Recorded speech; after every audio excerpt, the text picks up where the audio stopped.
Hi everyone, Attorney Aaron from Indiana. I got a new video here for you. Let's get started.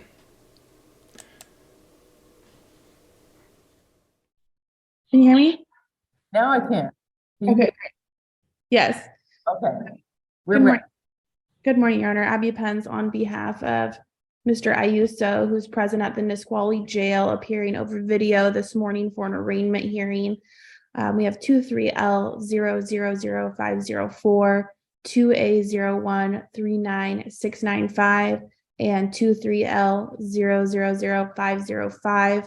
I have reviewed rights with Mr. Ayuso as well as the charges before the court. I don't believe he has any questions or concerns about either of those things at this time. We would waive a formal reading of the complaints and information and ask the court to accept pleas of not guilty.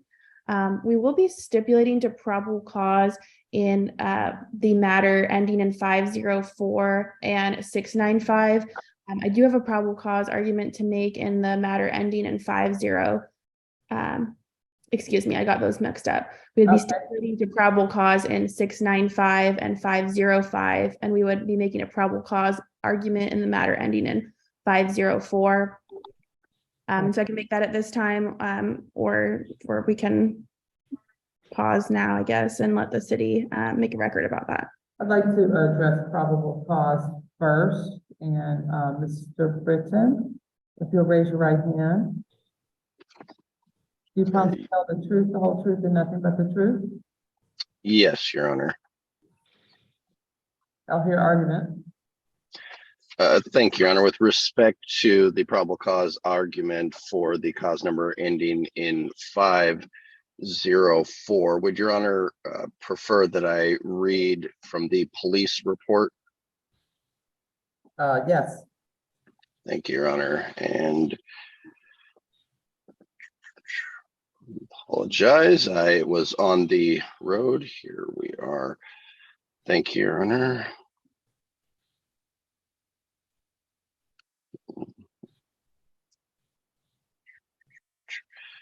Apologize, I am trying to access that right now. Okay.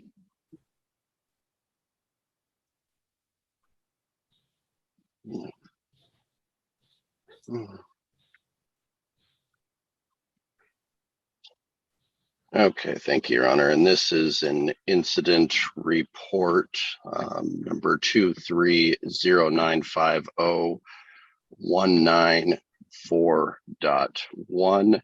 It is from Officer Latrell Brian. He indicated that on April 5th, 2023, at approximately 15:59 hours, he was working a two-man vehicle partnered with the DOC Officer Trujillo. They were dispatched with Sergeant Frazier and Officer Yakasawa to the Clover Creek Apartments, located 12502 Addison Street Southwest, number 12, regarding a domestic violence no contact order violation in progress. While driving to the apartment, Sergeant Frazier contacted SS 911 records and confirmed that there was a no contact order listing the defendant Elijah Ayuso as the respondent and the protected person being Kayla Mania. Ayuso had also had a driving license suspended second degree out of Lakewood, which was later confirmed through SS 911 records. Sergeant Frazier and I arrived at the location, contacted Mania, who said that she was looking out of her back sliding door on the second floor and saw Ayuso outside. She stated that he did not try to contact her in any way. She stated that he also violated the order yesterday, but had already been reported. She stated that she was currently inside her apartment.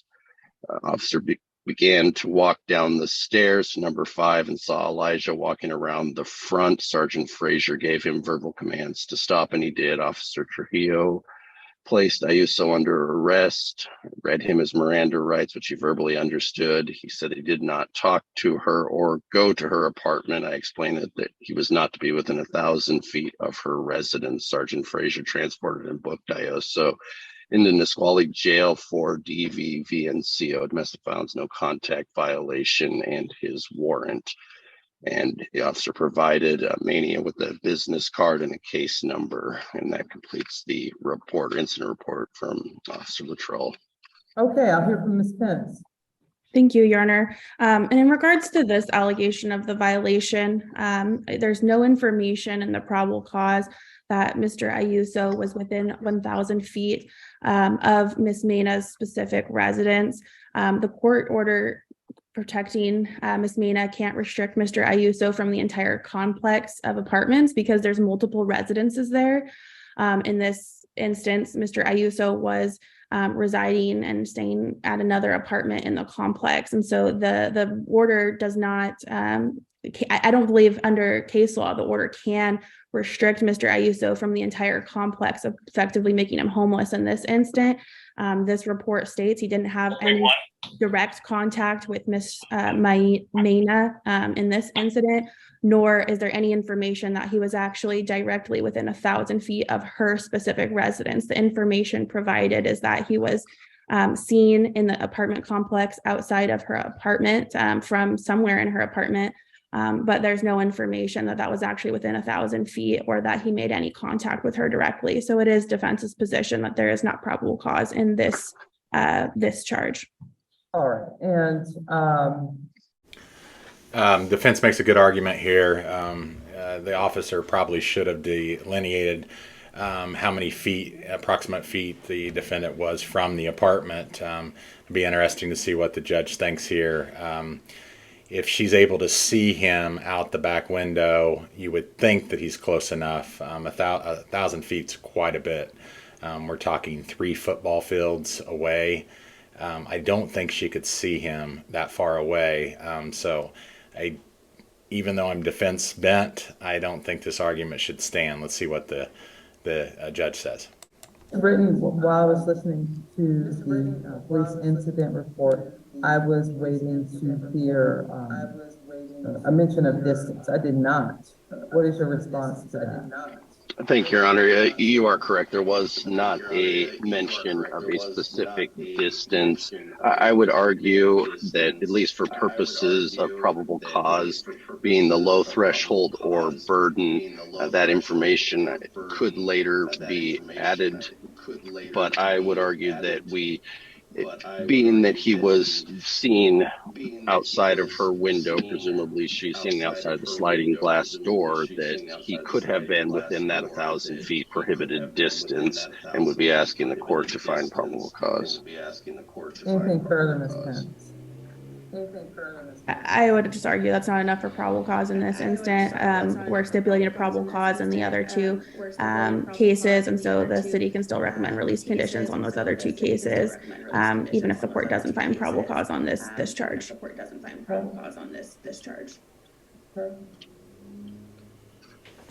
Probable cause has been stipulated to in 2A0139695 BWS second degree. Probable cause has also been stipulated to in 23L000505 protection order violation. I'm not able to find probable cause in this instance as one of the chief elements of the crime is not even mentioned, the distance provision. Conditions may be applied to cause number in 695 and 503 and 505, but not to cause number ending in 504.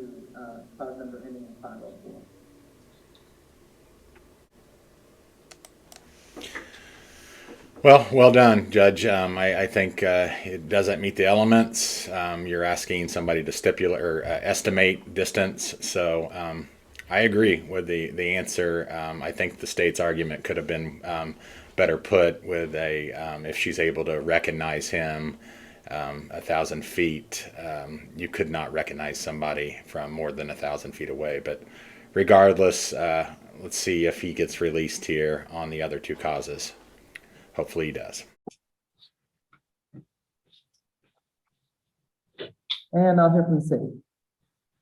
Thank you, Your Honor. Well, the city does have some concern about the allegation here, violation of a court order, specifically no contact order. Did see similar civil protection orders that are out as well, and then concerns over 3 cases with previous warrant history. However, the city, in light of receiving some additional information from Ms. Pence, is recommending a release on promise to reappear at all future court dates, abide by all and any existing no contact and protection orders, law-abiding behavior, no similar incidents. Okay, one moment, please.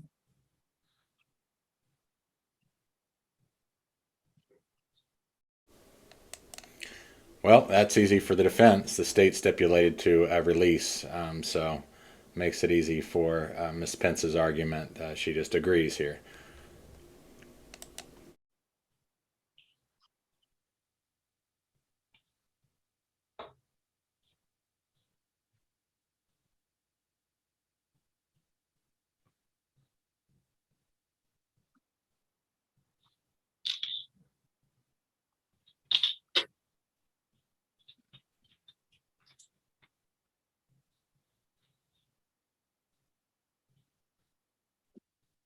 All right, anything further, Ms. Pence? We have no objection to those proposed conditions. I just let the court know that Mr. Ayuso is a young, only 18-year-old father. The protection orders that restricted him from contact with Ms. Mena have effectively made him unhoused. And so he has no financial ability to post at this time. He does have connections to the community. He's been working for DoorDash for about the last year. He has also just recently attained a job at a warehouse in Tacoma, which is a really good opportunity for him that he's supposed to start later this week. And so based on that information, we'd ask the court to release him with the conditions proposed by the city. We are also asking for an appointment of public defense. I don't think I mentioned this earlier, but he does have a limited income right now. His income on DoorDash is only about $1,000. And his new income is going to be part-time work at the warehouse, and he has not received a paycheck from there yet. Okay. I'm going to set an out of custody pretrials for Mr. Ayuso. And sir, am I pronouncing your name correctly? Yes, ma'am. Okay, thank you. And that will be May 9th at 1 p.m. here in Lakewood Municipal Court. So that'll be in present. It will be, you have to come to court. Yes. Your presence is required. So that would be May 9th at 1 p.m.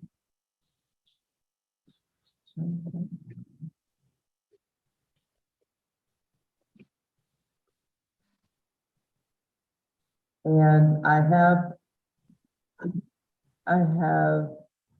appointed Horwath Law to represent you. That law firm's information will be on the paperwork that you get today. Please reach out to them well ahead of your court date so that they can be ready to represent you, okay? Have no criminal law violations. Do not possess or own firearms. Abide by any and all prohibited court orders, specifically any no contact orders.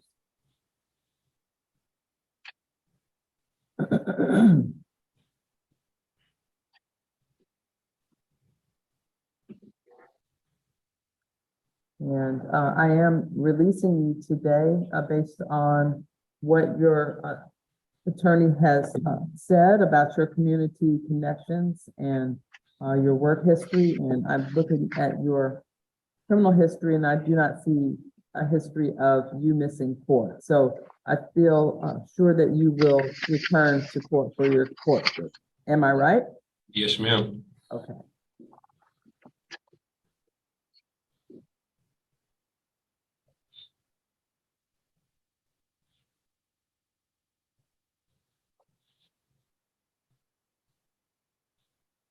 Okay, I'm saving that document for review and signature.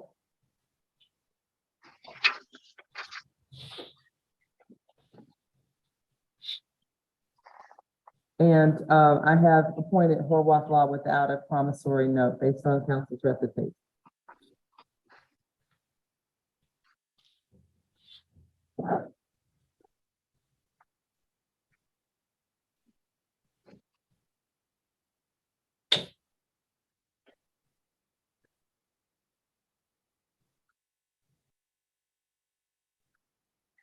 Mr. Ayuso, I'm going to sign this document on your behalf. It's going to be served on you at the jail before you leave today, and it has my contact information. So when you review this, please give me a call if you have any questions about anything that we've discussed or what happened at today's hearing. All right, yes, ma'am. Okay, Mr. Ayuso is done. Good luck, sir. Yes, ma'am. You too. Thank you.